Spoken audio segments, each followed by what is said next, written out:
gudoomiyaha xisbiga kulmiye ahna musharaxa madaxweynenimo ee xisbigaasi ayaa maanta si ballaaran loogu soo dhaweeyay degmada Qoryaale oo ka tirsan gobolka Togdheer boqolaal ka mid ah taageerayaasha xisbiga xaakinka talada dalka ee kulmiye ee Qoryaale ayaa ku qaabilay niyaayir qalbiga jira waftigaasi waxayna ku soo dhaweeyeen ciyaar dhaqameedka gobolka Togdheer ee caanka ku yahay go'aanta halkaas hadalka iska daba maray maamulka degmada Qoryaale caaqlo haween iyo dhalinyaro waxayna tilmaameen inay si buuxda u taageersan yihiin xisbiga talada dalka ee kulmiye iyo waliba musharaxiintiisa haatan maanta waxaan leeyahay Muuse Biixi isaga kulmiye u baarqada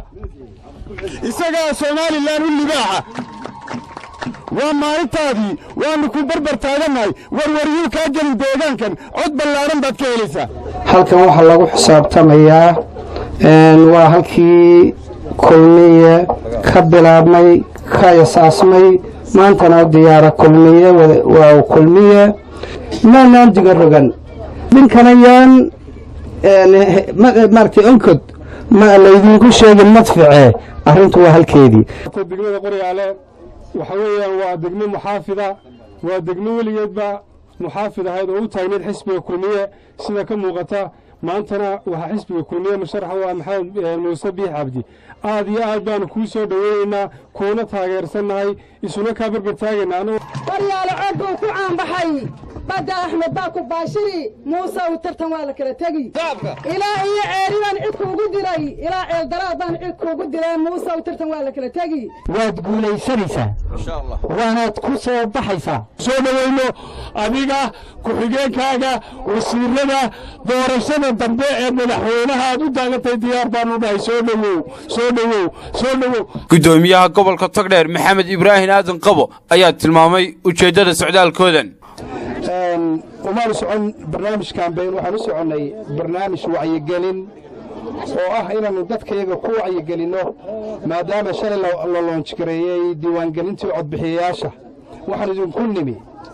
inaa codbixinta berri subaxa 6 subaxnimo bilaabmaysa Qoryaale ka bilaabmaysa sidaa u qaadan laydeen kaarka degmadii waxay ka mid tahay waa degmadii gobolka Togdheer 9 degmo leeyay 9 degmo 3 baa dhiyay 6na waxa weeyaan waa degmada ugu sanaaduuqda badan waxay leedahay 13 bay leedahay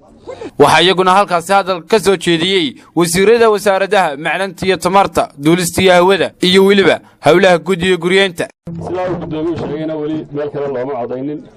iminkana meel kale loo cadayn maayo codku halkii kulmiyeen buu ahaanaya sida ballan qaadayna waa annana waan idinka gudoonay waxaan doonayaa in halkan aan ka cadeeyo abaaraha jira gudoomiye Qoryaale iyo dadkiisu intaa way ka ballaaran yihiin abaaraha awgood ayaa dad badan maalka maanta sidii loo deganaa looga hayaamay xisbigan aad geliseen juhdiga faraha badan la taariikh Qoryaale tiid maanta wuxuu madaxweynaha jamhuuriyadda Soomaaliland Axmed Maxamed Sulaayo iyo xisbiga oo dhami markii dalka oo dhan isaga yimi waxay u garteen ilaahayna maxaan ku raahdaa uu tilmaamay ummaduna isku raacsan tahay mujaahidka qaranka u soo halgamay naftiisa u soo halgamay sidii Muuse Biixi Cabdi gudoomiye ku-xigeenka xisbiga kulmiye mujaahid Maxamed Kaahin Axmed iyo gudoomiyaha xisbiga kulmiye ahna musharaxa madaxweynenimo ee xisbigaasi mujaahid Muuse Biixi Cabdi ayaa taageerayaasha ballaaran ee soo dhaweeyay uga mahad celiyay soo dhaweyntooda ballanteenu soo maaha doorashada soo socota inaynu maxaan ku dhahdayay